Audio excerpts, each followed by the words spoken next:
shut your mouth, Akon. I'm not getting over it because it happened. It's still happening. Like you said, Ferg, systemic racism still here. I'm not going to just stop talking about it. It's still affecting me today. So why would I stop talking about it? And no, I'm not leaving Senegal or leaving America to go to Senegal because my forefathers built this country with the sweat of their brow on free labor and the blood on their backs from being whipped in the fields.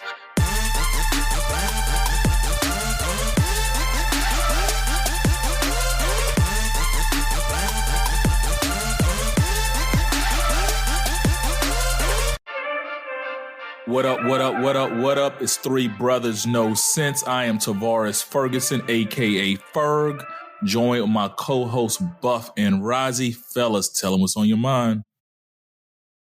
Well, I guess it's only right for me to start off with these two things. One, Kamala. Two, our most cherished treasure. Just want to make sure that y'all know I can say that when I'm not on the apple pie. Moonshine. Well, I'm on this French connection, so I make no promises. Other than that, man, I'm going to keep it real brief, man. Just real quick, I want to give a shout out to the podcast, What I'd Like to Tell People, with the hosts Rachel and Hannah Vickers. They have invited us to come on, so we have graciously accepted. So we should be doing that next week. So we hope that's a lot of fun. I want to thank you ladies for the invite, and we can't wait to come on there. Want you guys to check that podcast out because we'll be on an upcoming episode of that. That and 2020 is so crazy, man. I just want to know who had the Master P versus Monica bingo slot on their 2020 bingo card, because apparently they beefing over C Murder. Did y'all see that? Monica was trending? No. Oh, yeah. No. Yeah. What? So, yes. So Monica has reached out to Kim Kardashian to try to help C Murder get out of jail.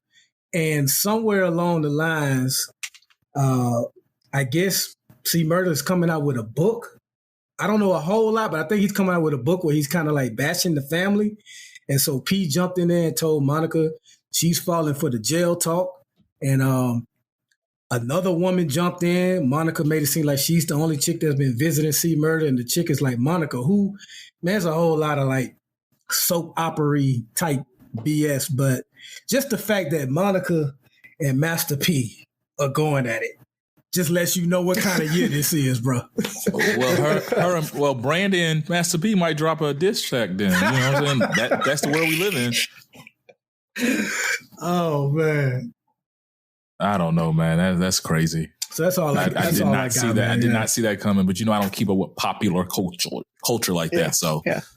Speaking of popular culture, y'all Pritchard mayoral race is going down. Man. They famous, yo. They famous. He made the shade room. Yeah. Catch Me in the Streets was running for mayor. Yeah. That's basically what it is. Can I just say this, Razi? I know this is your top of the show segment, but this is no shade on anybody. But just seeing the people that say they would vote for, what's his name? Reginald Davis? Is that his name? The dude that threatened to slap the other candidate.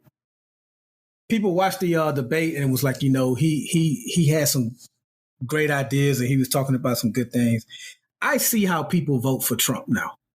Like, that's no shade. I'm not dissing them or anything like that. It's just that for the longest, I didn't understand why.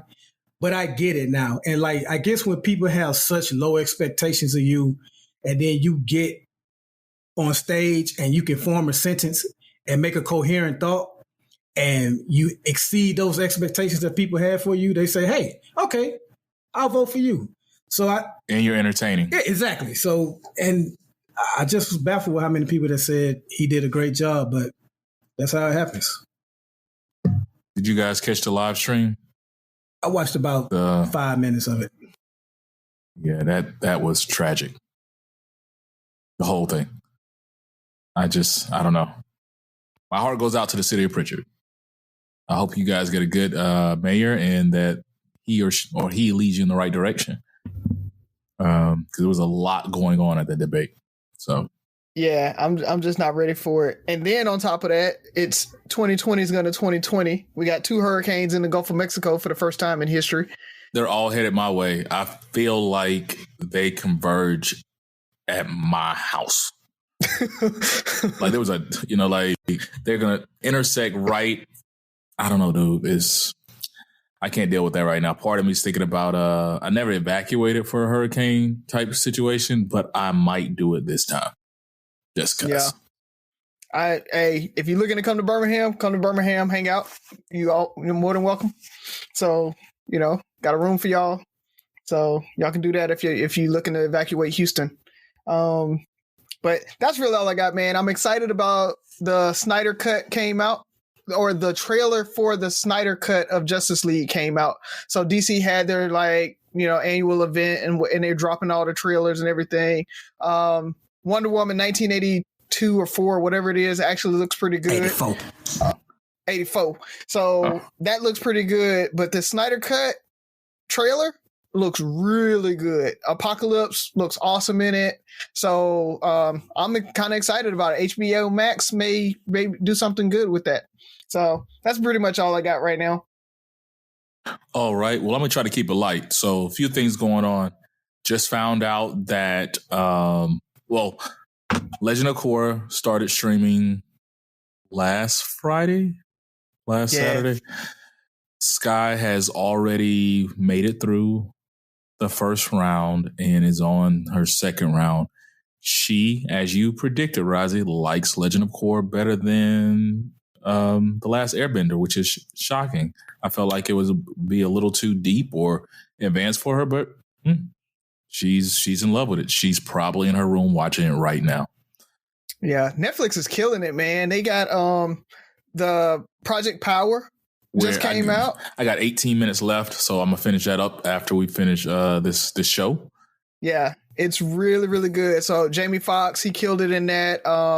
The young lady that's in it, I mean, she's a good actress. I don't know if she wrote the stuff for the rap part of it, but even her rhymes are okay in it. So it's just a good, fun movie for is she you. Is she better than your favorite, the GOAT, Silk the Shocker? Yeah. She's way better than Silk. Like I said, I didn't say Silk could rap. I said Silk was trying to do what DMX was able to do. That's what I'm saying. So it was like a rap game of horse.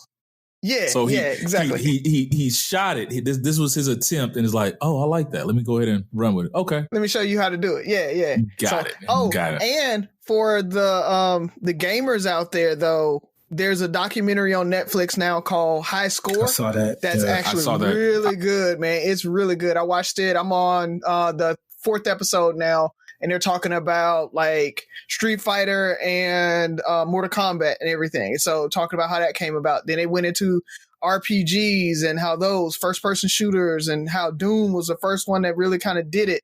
Man, it's so for a gamer like me, I'm just like loving the history of it all. So quick question.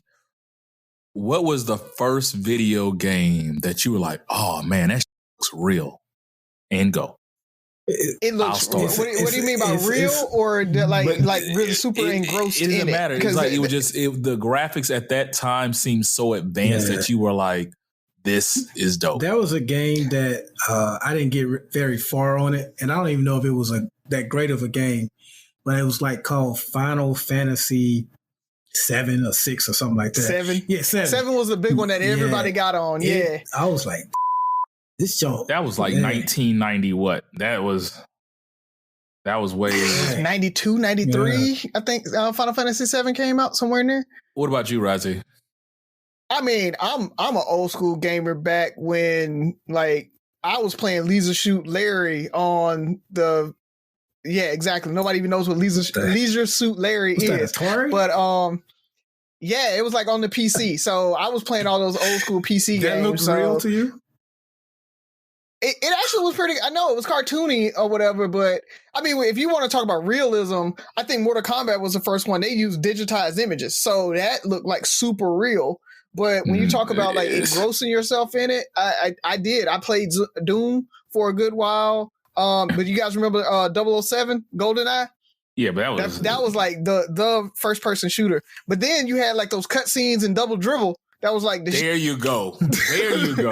Y'all act like Double Dribble. Like y'all wasn't trying to do your best to have that little white boy dunk the ball. I got all the people in the world. This white dude dunking the ball going behind the back. I'm like, bruh, did you see that? Like I was at all 16 bits of it. Like I was so amazed. That was still 8 bits. That's the crazy part about it. They did that with 8 bits, bro. Yeah. Like, Byron over here with Final Fantasy 7. Well, you asked for video game snob. I'm talking like I'm just saying, but to me that was when I saw that, like it to me it just because I played Atari, I played, ColecoVision, like all that stuff, and when you saw that cut scene, it just seems so real. Like at that time period, it was just kind of the first time I was amazed by graphics on a video game.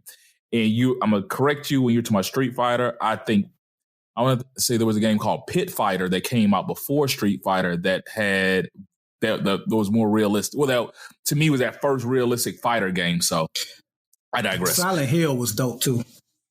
I don't know if you ever played that Silent Hill. It's kind of like Walking Dead before Walking Dead. Yeah. I remember that. Silent Hill was really good, man. Yeah. Like all those games like that. But I mean, I played like when I talk about like games, I was all on Doom, RuneScape, like hardcore RPGs and stuff like that. Like I was Final Fantasy 7. I played Final Fantasy 3.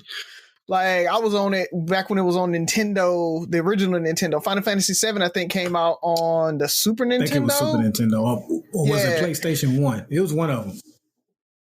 So yeah, it might have been on PlayStation. Yeah. So that's how advanced that one was, but versus all those types of games. So Dragon Quest and Dragon Age when back before it got good.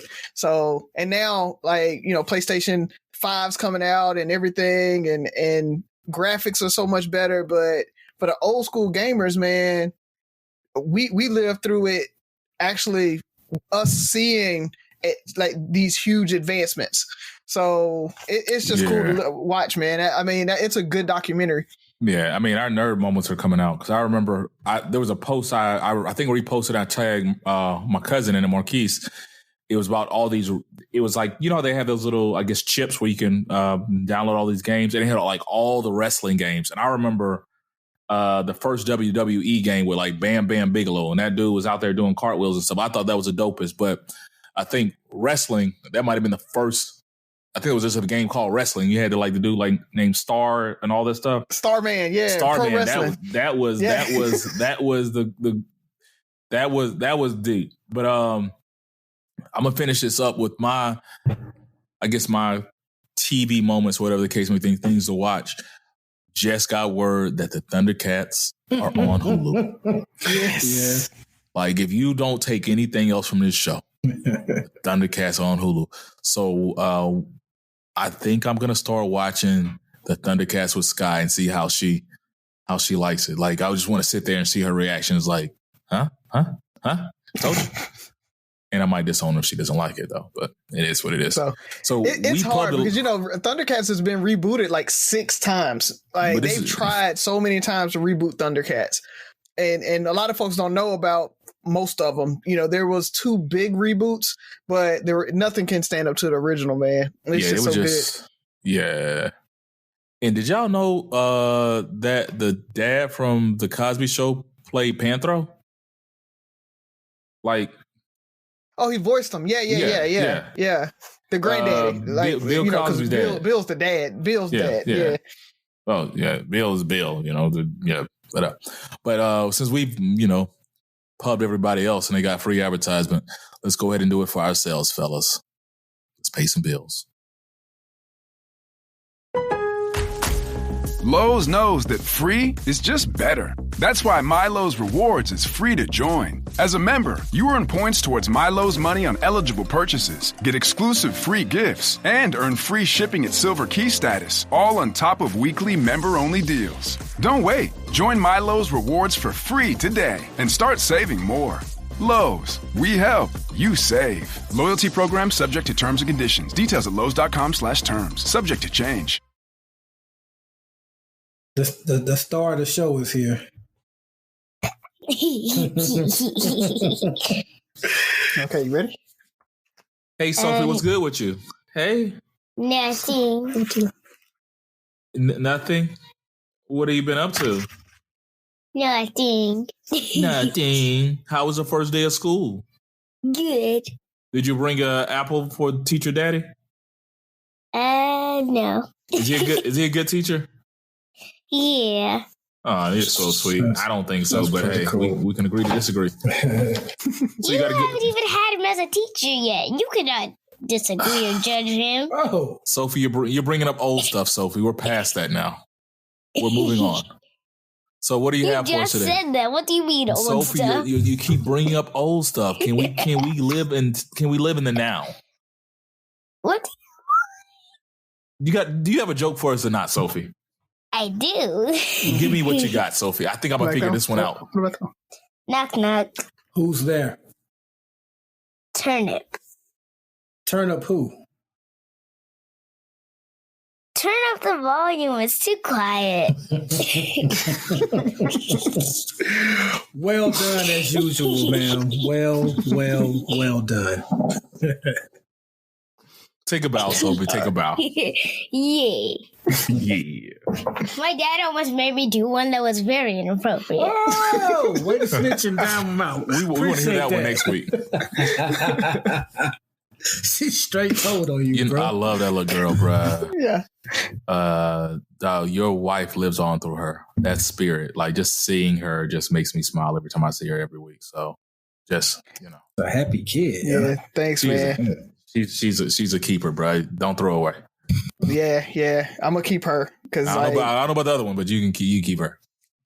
Ollie a special breed. He a special kid, man. He just so laid back. It's so hard. But the funny thing is, he is quiet. Like, I feel like he's gonna be that kid that is gonna be over in the corner jonesing on people all day long. Like, don't try to joke on Ollie because Ollie is hilarious. He just isn't loud. So if you sit next to him and he'll just be talking about stuff, man, he cracks jokes all day long. So it's funny. It's just the introvert on him, man. He is so introverted. So Yeah. that's the hard part about me, trying to get him to just be involved. Yeah, I'm trying to see these personalities develop. Like, Sky is a social butterfly. She loves everybody, loves everything. Very emotionally mature. TJ, I call him the Texas Tornado. I'm just waiting to see what happens with this dude because he's a special one. And that dude is freaking, he's huge. I mean, he's 14, he'll be 15 months this week. He's 31 pounds and a size 6 diaper. That's the biggest size Huggies makes. You know what I'm saying? Like, and he's all boy. Like I don't really believe in gender roles and boys are different from girls, but this little dude right here, everything little boys are supposed to do that you hear, that's what he does. Yeah. So I don't know. But all right, fellas, let's get into the question part of the show. So how are y'all doing, by the way, man? I don't think I asked that. Appreciate that, bro. I'm good. I'm just glad to be off work. I had to go in today for a special house session, so I'm good. Yeah. Yeah. I'm prepping for the week. School started back and I did the remote learning again. And so I'm just trying to get in the groove of the remote learning. First day of school was hard. First day of school was, being without Jenica and trying to make it special for the kids and them not actually going to school and everything like that. So that was just different and weird, but, made it through. made it a little bit special for them. Got them, let them go and pick outfits, and Sophie ended up with like an all black outfit with sparkles on it. So I was like, all right, I'm guessing you're going through a goth mode now, but you know, Sophie's the youngest goth in history. So, but it was still cute though, because it was like stars on it and stuff. So I was like, okay, maybe it's just she wanted the Starry Night type, not full feel. goth. Like it's still Full, not goth. yeah, Goth like, is not. It's not fashion forward enough for her. Like, look, I'm gonna do this goth thing, but I still need to add my little sequins and sparkles. I think that's in the goth handbook. So she's like, she's faux goth. So. Faux goth. There we go. So yeah, that was fun.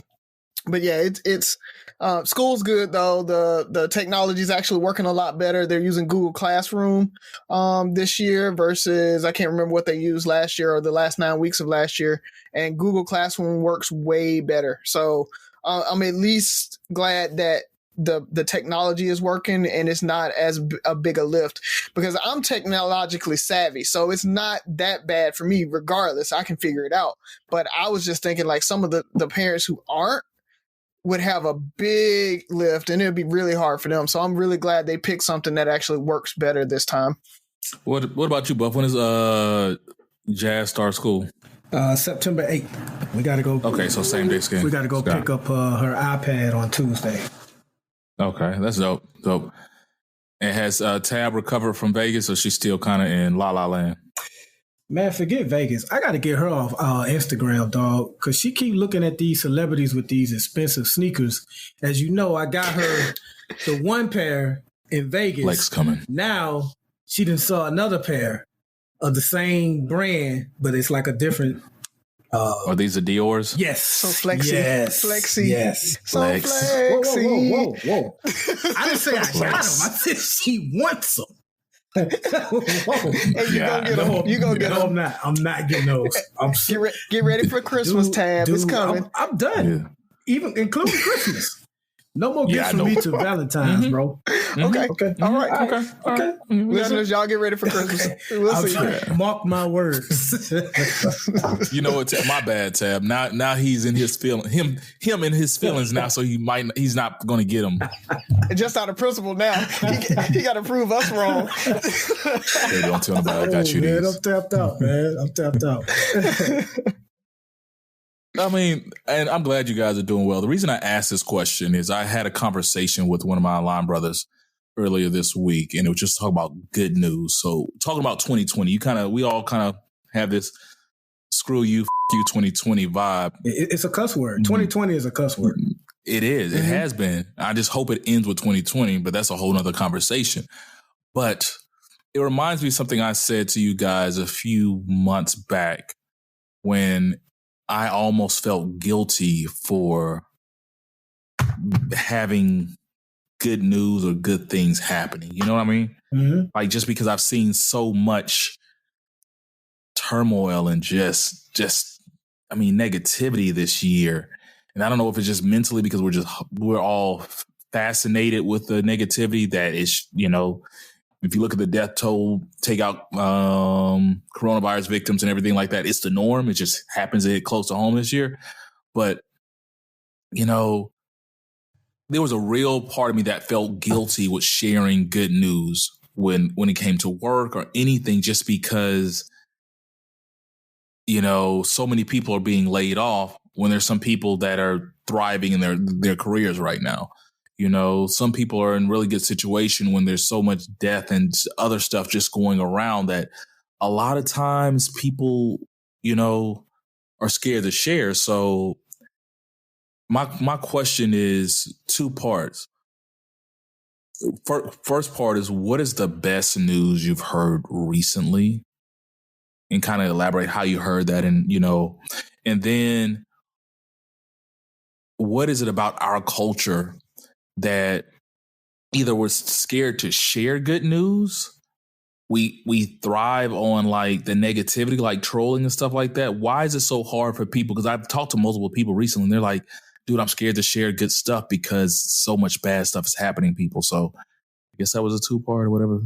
Is that kind of clear how that question? Let me say what you're asking is real because I'll withhold names, but we know a common person that has literally told us when we have shared good news amongst our group of friends. They said they were going through a difficult time, and they said, would you guys mind stop talking about that because I'm going through it right now and I don't want to hear about that.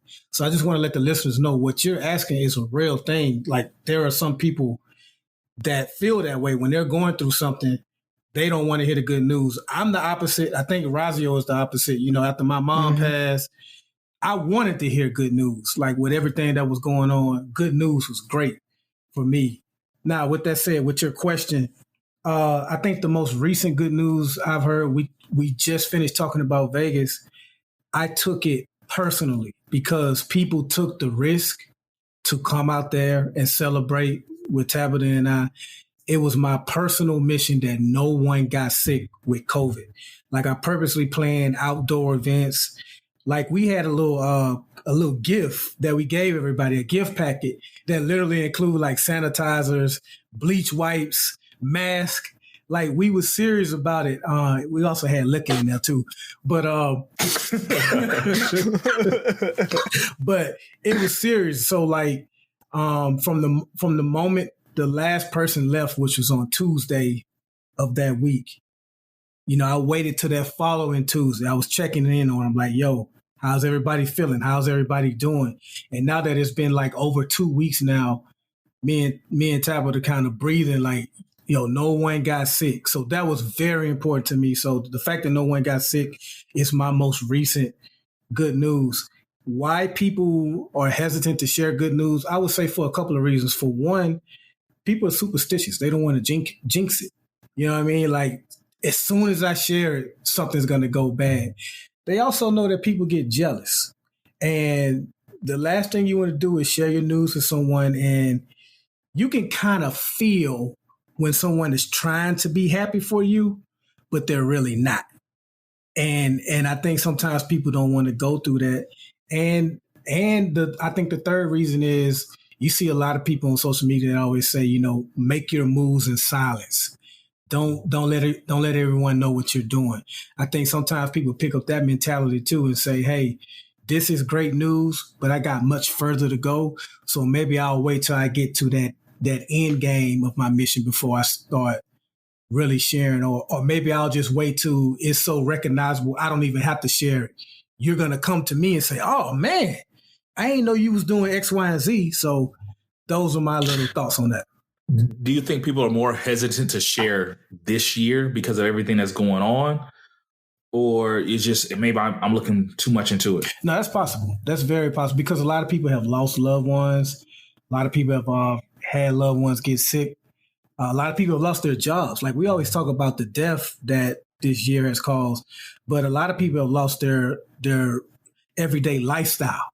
You know what I mean? So it's a lot of bad news to go around. And so you can't be hesitant to share good news when it's going on like that.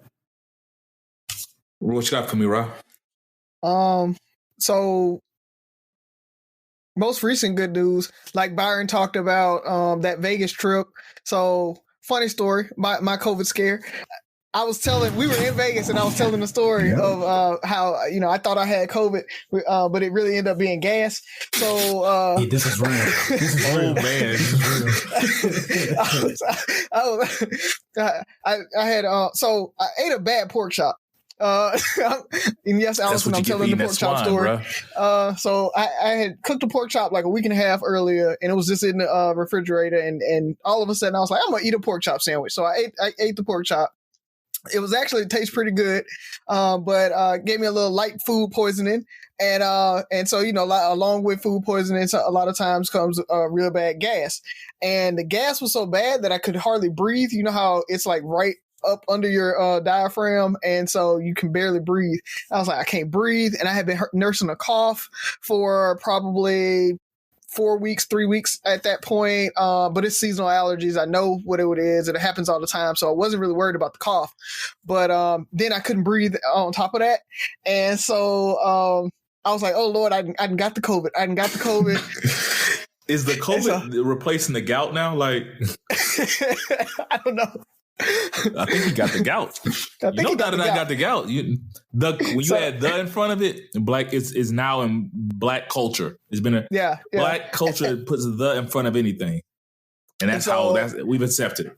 So it was bad, man. I could barely breathe, but then I took some Gas X and passed it, and it was good. I could breathe again, so I was good. But I say all that to say I got back and I still had that cough. And so we traveled, to Greg's funeral. So I had been traveling a lot and I was really worried and everything. I'd been to Houston to pick up Haley's car, and that cough was still there. And so I was just like, I'm going to go get tested. And so I went last Sunday, got a test, and I did the 3 to 5 day test where, it's not the fast turnaround. Bro, when I say waiting on those results, it's like that thing back in the day. Like, yeah. Like, all right, you got your annual test, and you're like, yeah, you got the annual HIV test. You're like, okay, I'm good. Okay, all right, I made it. But so Thursday I got the call back, and if y'all can see Byron's face laughing at us. Because my good friend Byron got married at a very young age and was able to avoid a lot of the challenges that Razi and I had with dating and getting married. Not only that, man, I thought about a Chris Rock joke too. When he said, passed my age test, got a 75. I used to hang that thing up on the fridge like it was like a project. My bad, bro. Keep going. So no, man. So that was the good news for me. And then on top of that, I want to shout out. We talked about Melvin and Pearl. The twins came home, so both of them are home now. Bryce, Brandon, we appreciate all the prayers that everybody gave to the family. And it was just huge to hear that they're both home. So that was some really good news. And like Byron said, I'm one that I like hearing the good news because we've dealt with so much. I'm still dealing. And so those moments of light help. And so I appreciate hearing those. So that was the really good news. As far as why people are hesitant to share, I think it's a little bit of what Byron said, but I think it's also a lot of times people look at the end goal, and we aren't very good at celebrating the small milestones. We aren't very good at celebrating the small wins. We want the ultimate end goal all the time. So it might not be that they're just not sharing the wins. Like Byron said, they're still looking towards the end goal, the ultimate end goal, instead of saying this one step gets me closer and it's a big deal.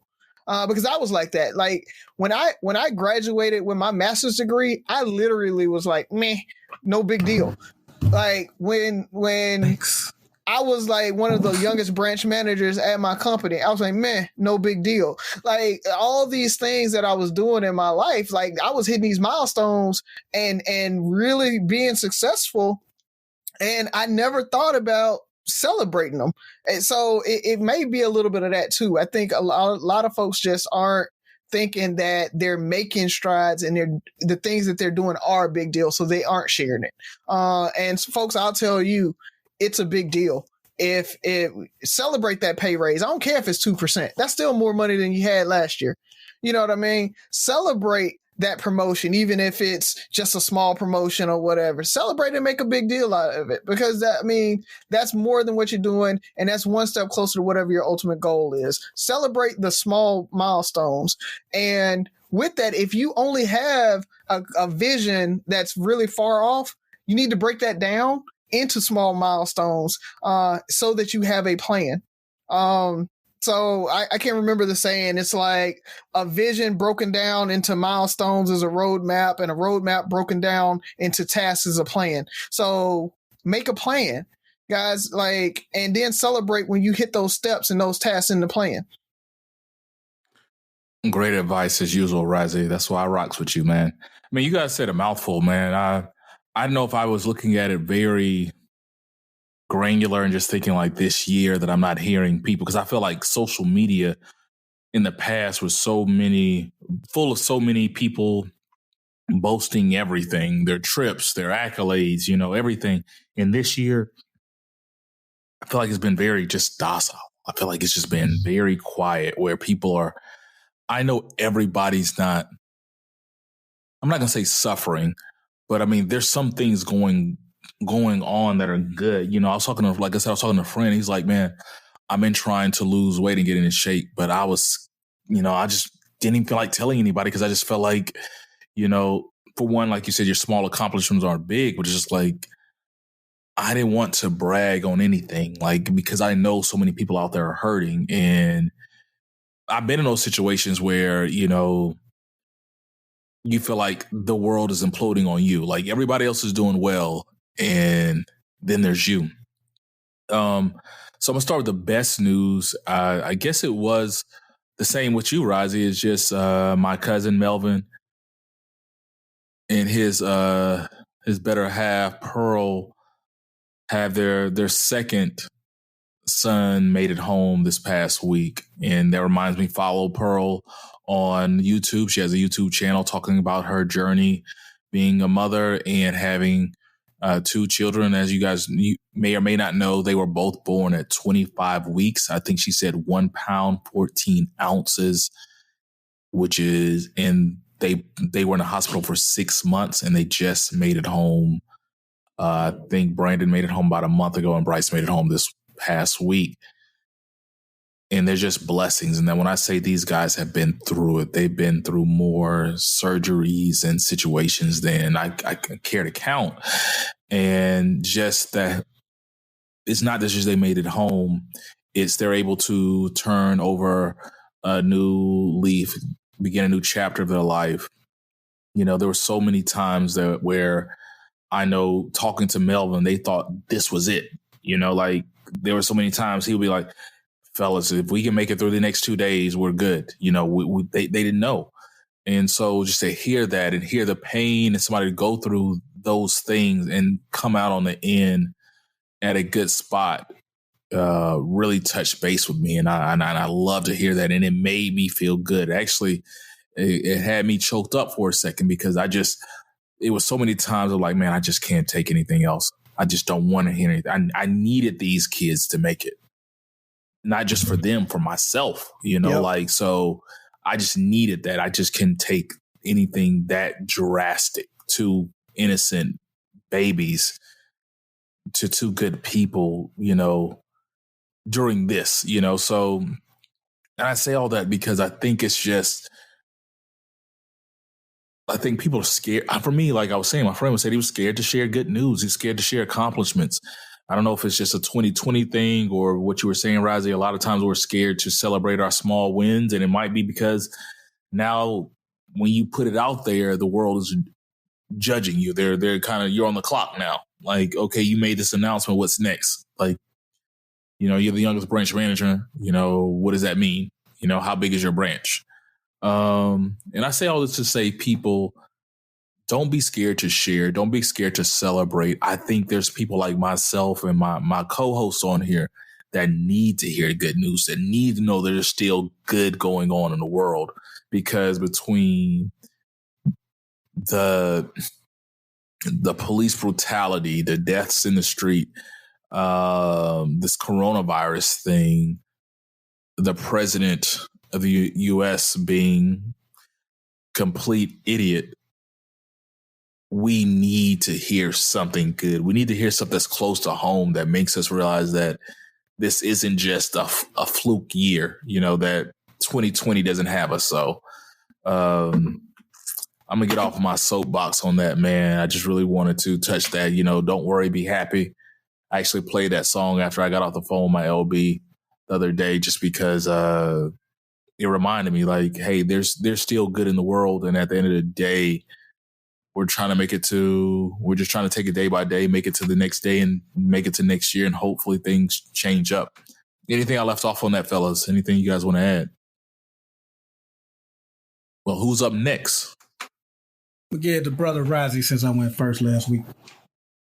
Cool. If you hear any clinking of ice, that'll be me this year. This podcast. Did anyone count mine last week? Because I think Kristen said she was up to what? Was it 7 or? I counted 5. Okay. I counted 5. So I've been trying to mute myself, but I haven't been doing a good job. I'll try to get them out this time. Maybe. We'll see. Hold on. Let me. My glasses empty, so it matters not. All right. So I'm about to have y'all like cry, really uncomfortable. Oh, okay. Probably. Mm-hmm. So I hear a lot about people questioning: are people born gay? Are they? Does society make them gay? Does whatever. But so I want to flip it a little bit, and I want to ask you guys: do you think people are born straight? Because all this talk about society and male, female, this, that, and the other, but is it nature versus nurture is the question. Are you born straight, or are you born and society tells you you're straight and trains you to be straight? Wow, this will be my shortest answer in history. Yes, you're born straight. Go ahead, Ferg.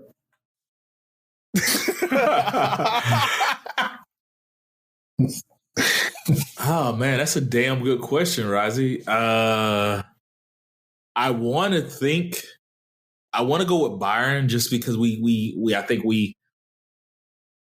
the progressiveness in me says, okay, people are born gay, they're born straight, so it's not a life choice or something like that. So it's nothing that, you fault people for, or, their differences or whatever the case could be. But I mean, it could be one of those things we're just taught like, hey, accept this as it is. And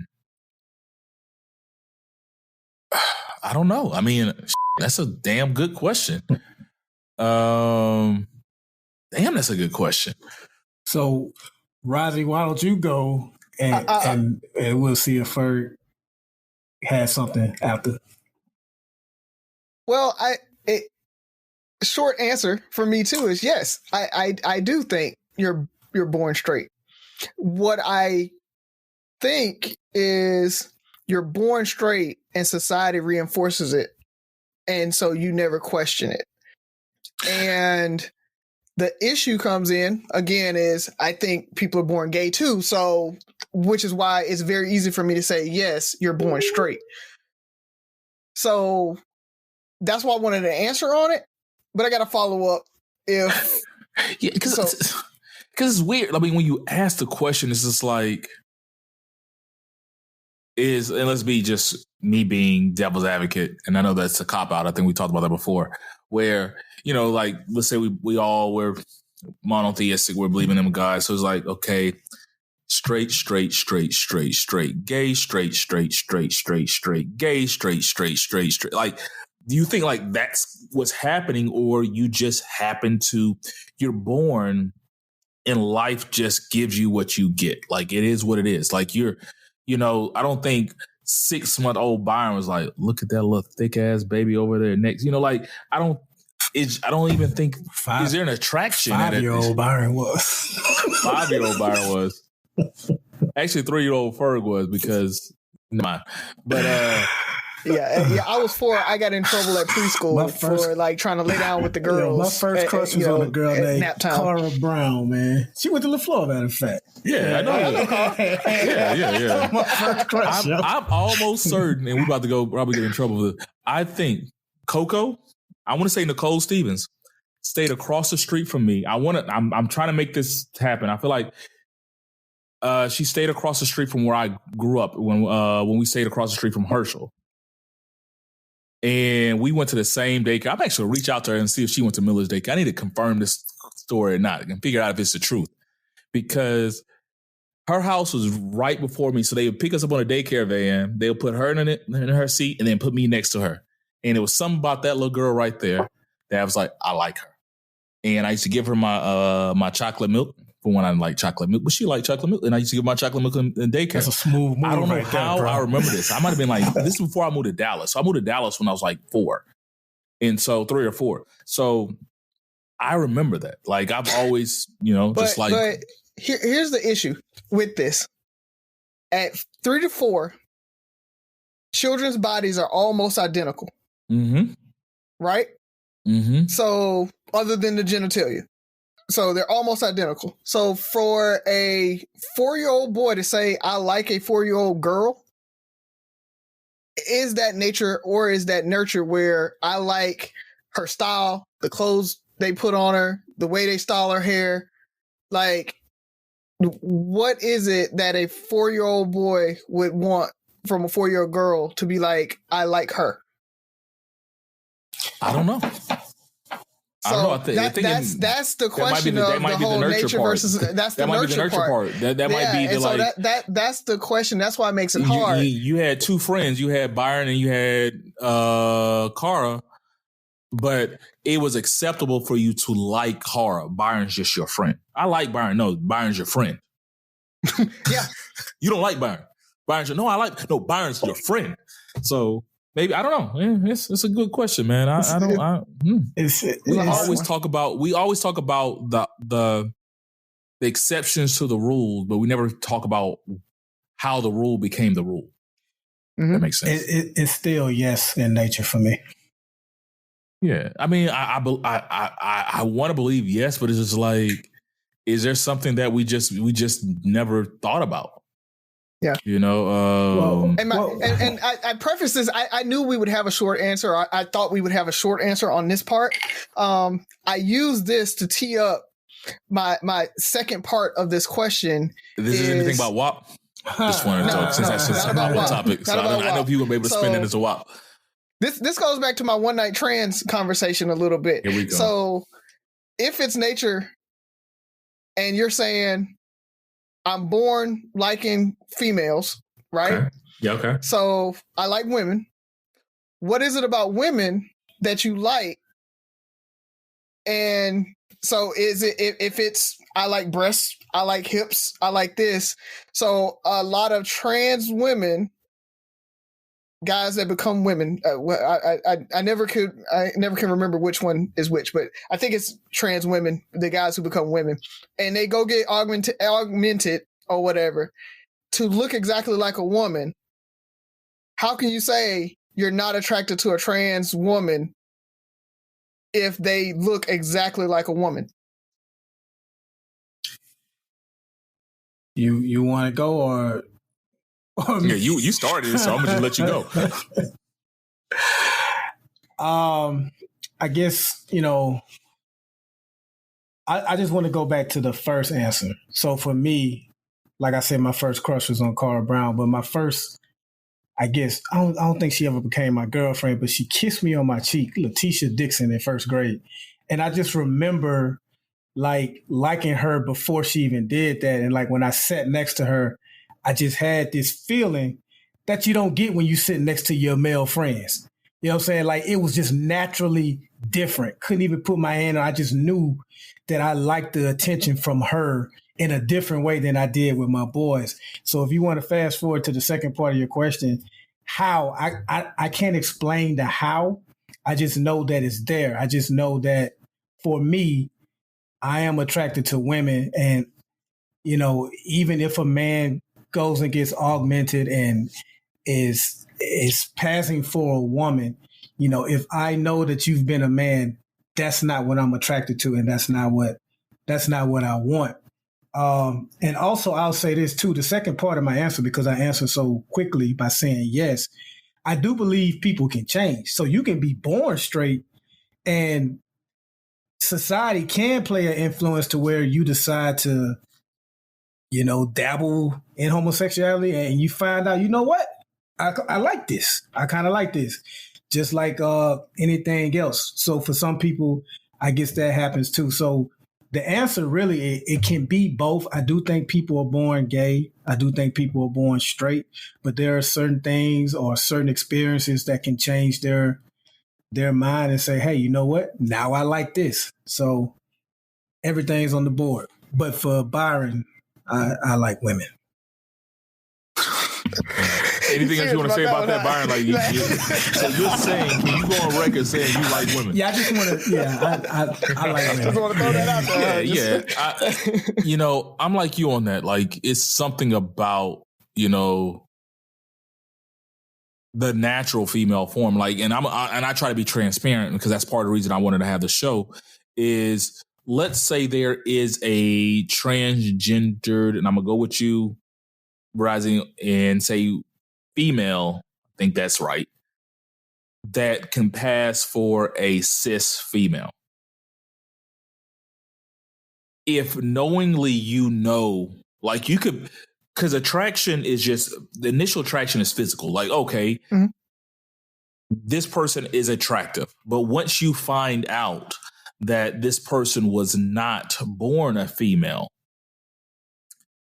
and I think that's where society comes in saying, hey, dog, you got to make a decision here.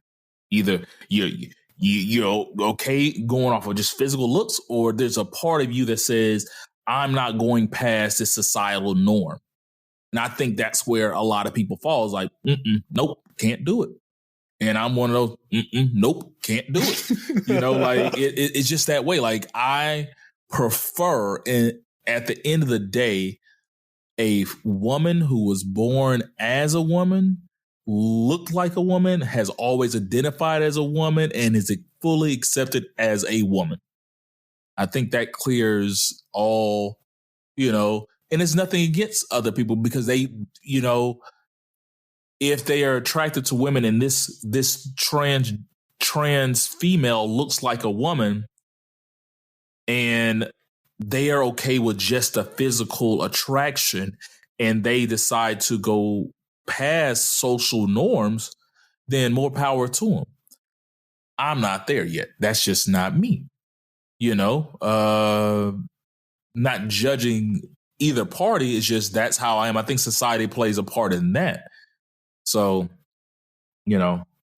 but as Byron stated again, I like women. All woman, always been a woman.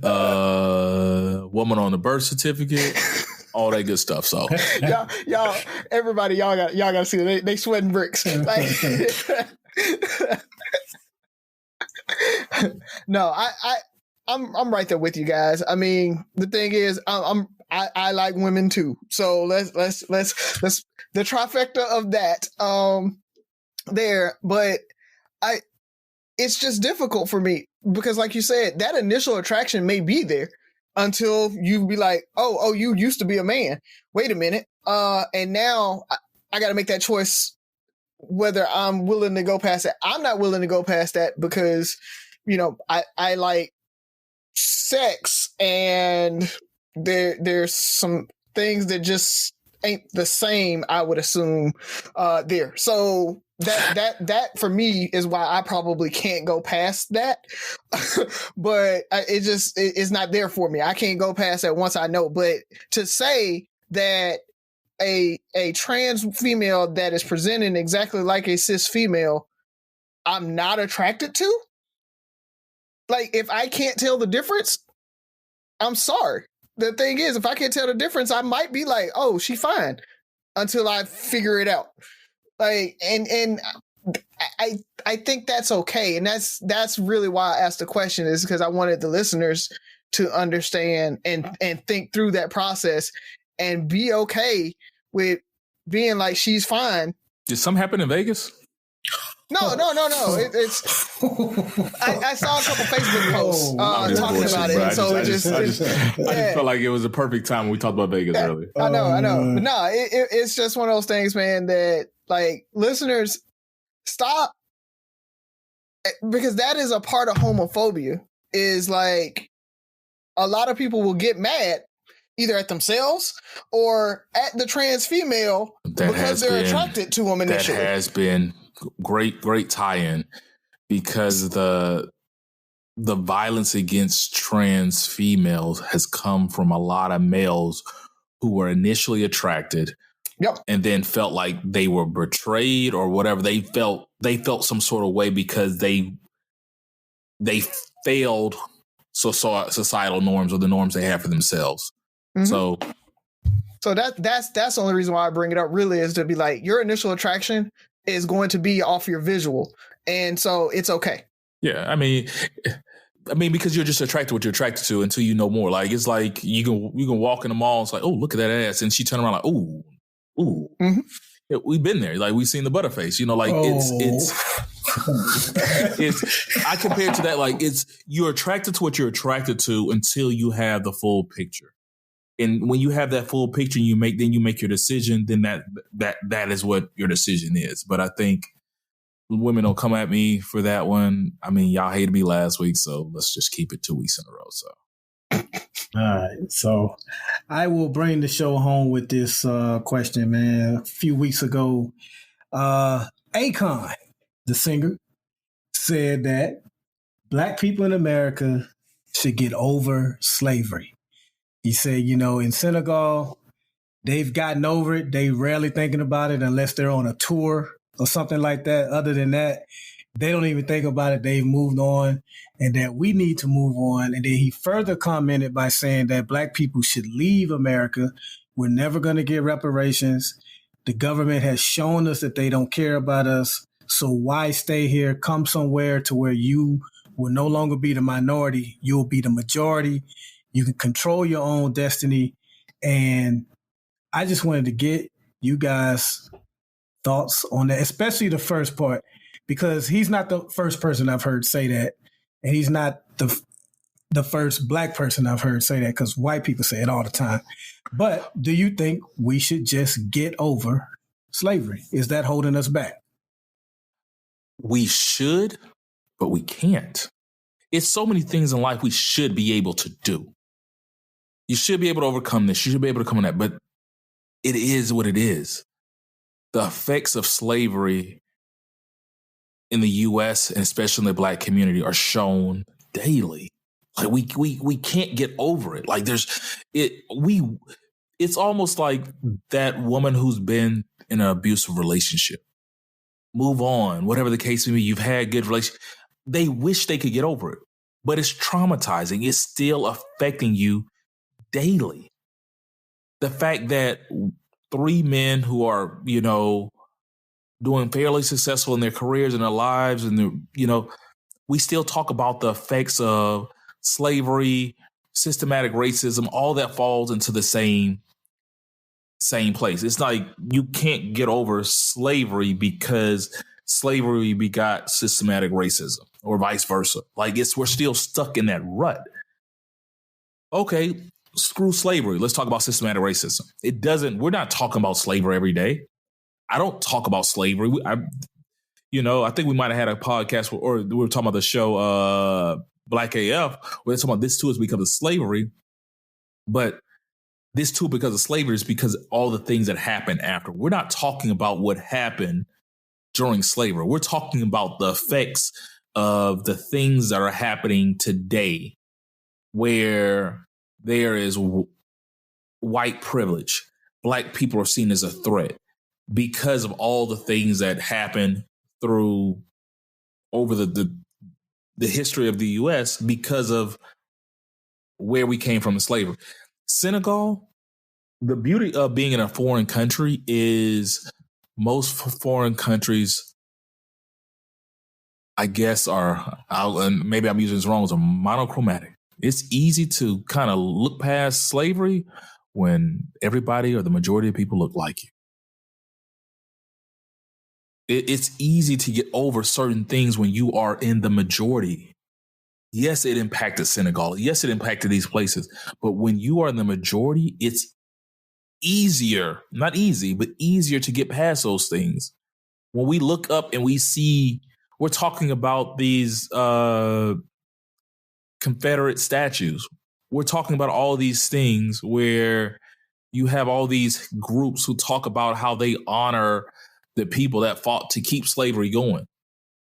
Like, that's a real conversation in the U.S. Like, hey, the fact that the president is not telling these groups to disband, like, how do we just get over it when this stuff is thrown in your face daily? So, Akon, I understand where you're coming from, I guess, but I wish it was that easy. I wish it was that easy. I don't get where you're coming from. I don't. Shut your mouth, Akon. Because my thing is, I'm not getting over it because it happened. It's still happening. Like you said, Ferg, systemic racism still here. I'm not going to just stop talking about it. It's still affecting me today. So why would I stop talking about it?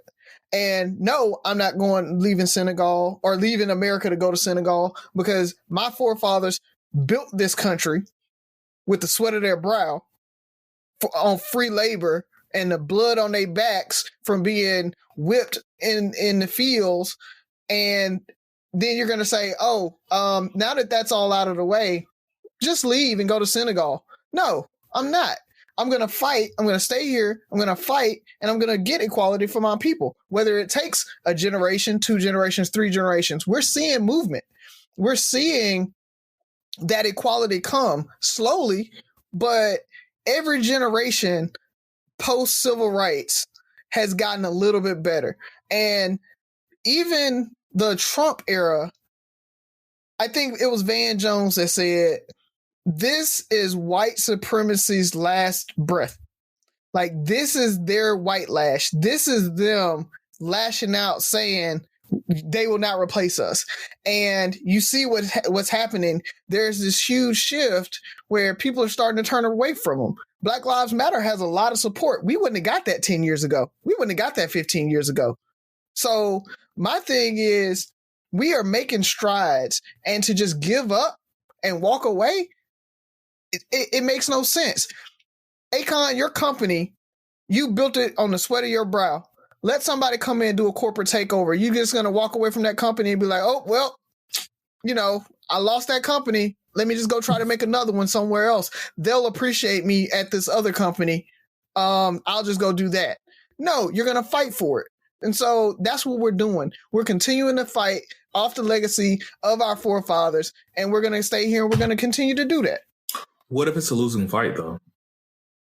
And that's the thing. I think if it was a losing fight, at that point, I would be all on it with them. But I don't think it's a losing fight.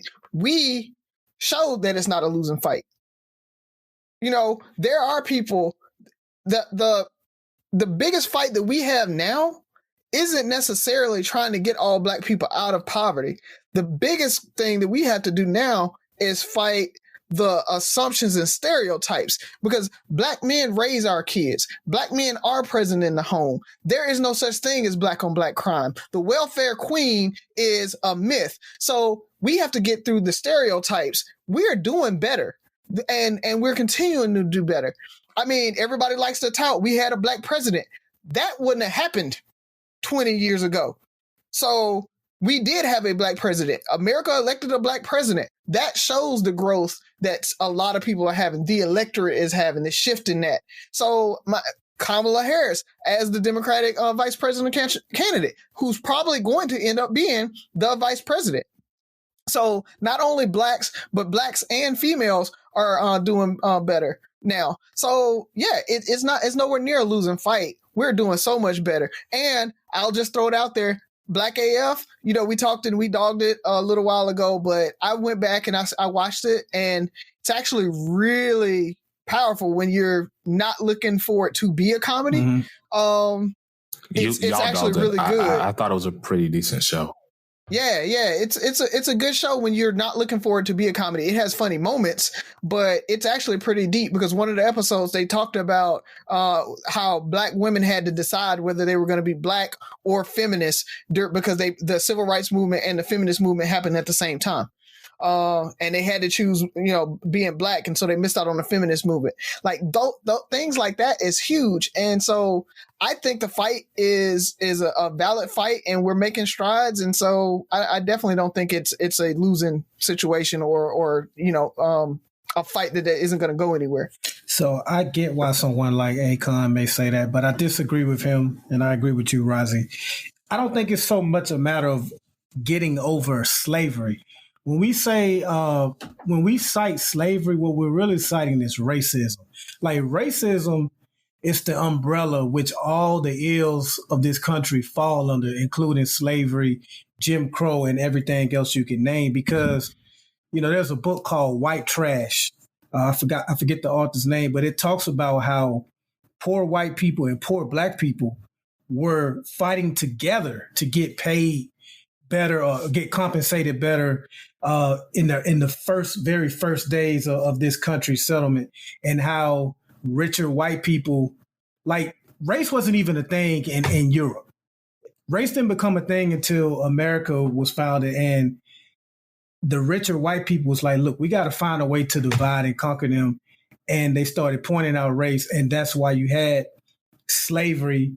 And that's why you've had so many other things that followed, because we're not so much talking about the slavery. We're talking about the racism, because yes, slavery has been over for over 200 years. But what came right after slavery?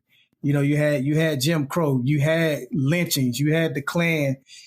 Just as recently as like a couple of years ago, you had like shady house mortgage practices with companies like Wells Fargo. Like, we get it in every type of example, every industry.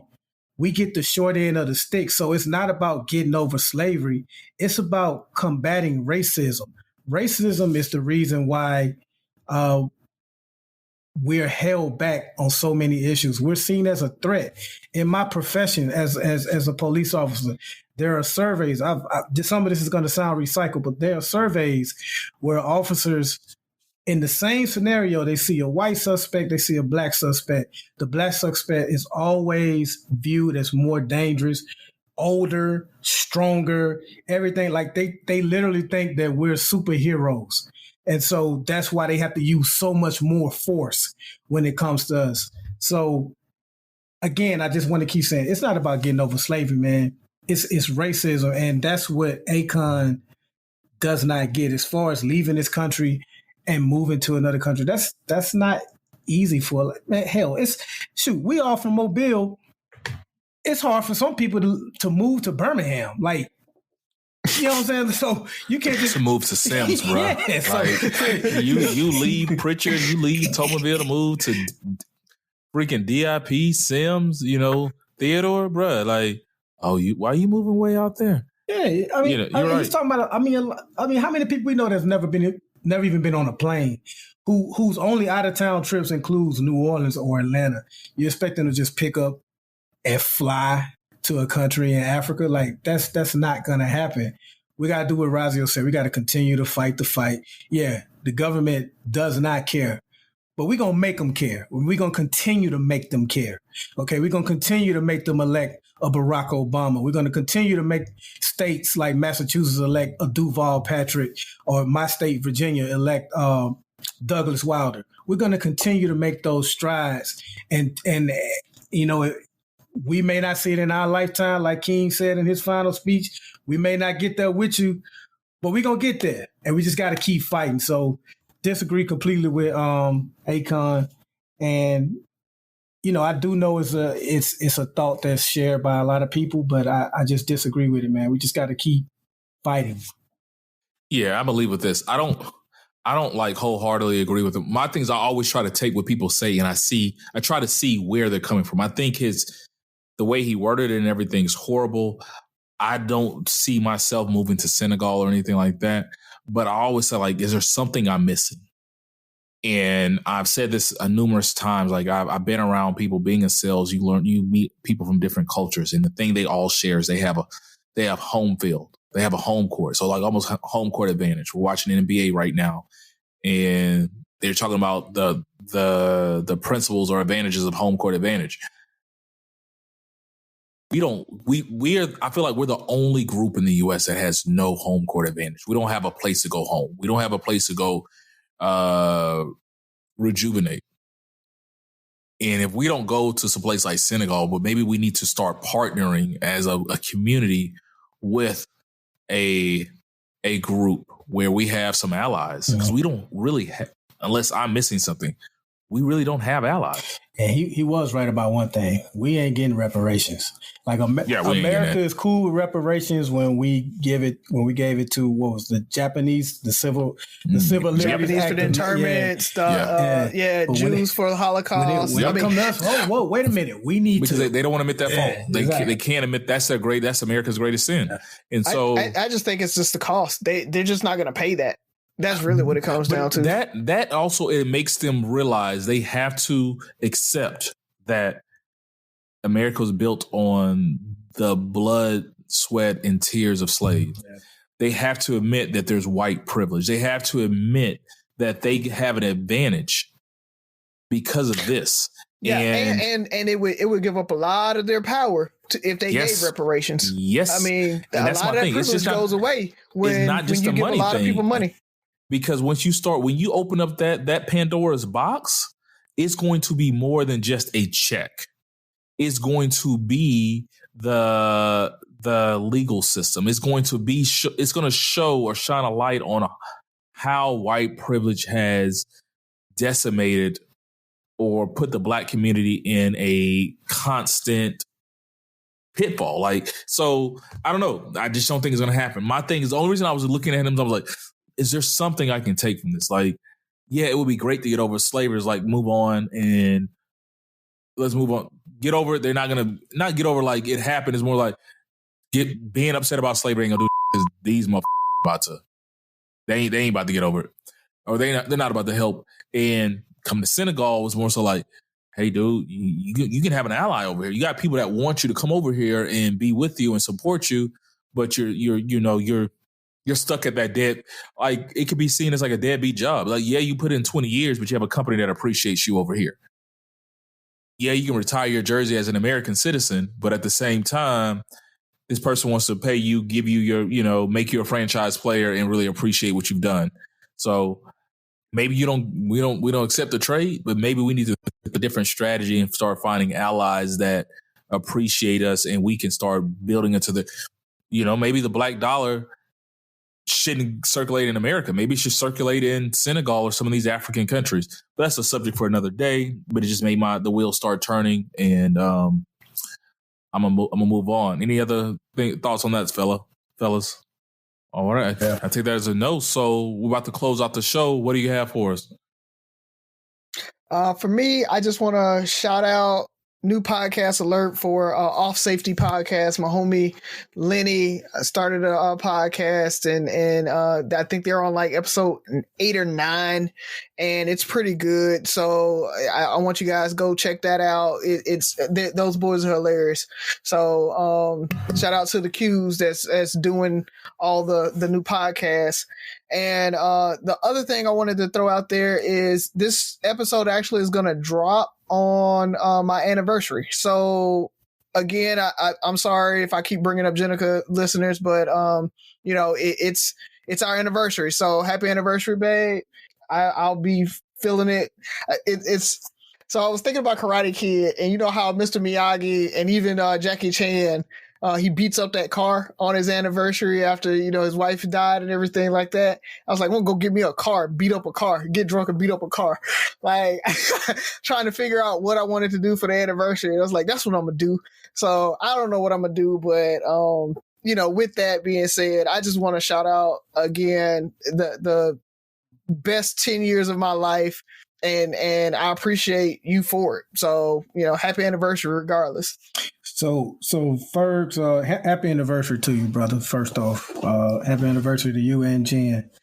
Ferg's question actually took my parting shot, and I was just going to say, I do realize, we talked about it in the show, 2020 is a tough year for pretty much everyone, whether you lost a job or whether you have a job, but they're not willing to work with you on childcare because your kid may not be going to school. They may be doing it virtually, which means you need to stay home, but your job doesn't understand. That can be stressful.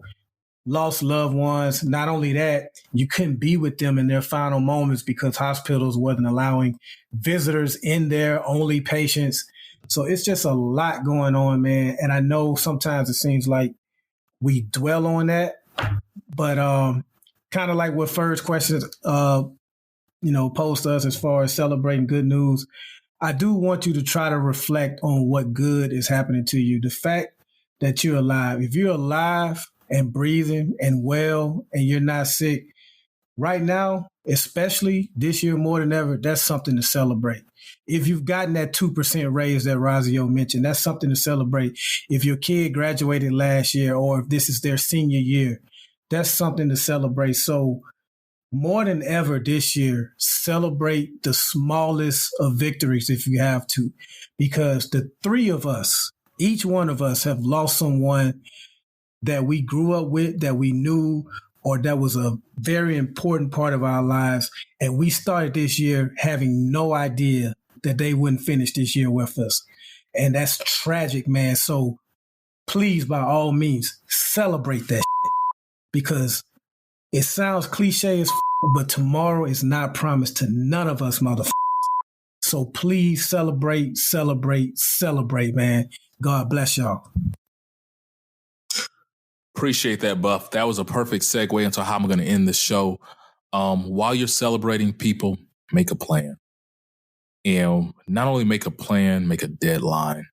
I think that's something that we suffer with is we have a goal, we have plans to do stuff, but especially these things that are life-changing, give yourself some deadlines. If it's getting insurance, health insurance, getting a will done, getting all this, give yourself a deadline and don't give yourself more time, because tomorrow is not promised, like Buff said, and you don't know what the future holds. And I would hate for you to find yourself in a bad situation just because you thought you can do it next week. So create these deadlines. As you're celebrating your wins, just make sure that you're setting yourself up for success moving forward. So once again, if you don't have life insurance, call, reach out, go on the internet and find your plan. If you don't have health insurance, not just for yourself, for your family, for your kids, for whoever may need it, it's not promised. So celebrate, make a plan. Happy anniversary, Razi and Jen, man. I'm there for you. Call me if you need me. We love you guys. Once again, 3 Brothers No Sense. Listen, like, share, subscribe, comment, and most importantly, listen again. See you next week.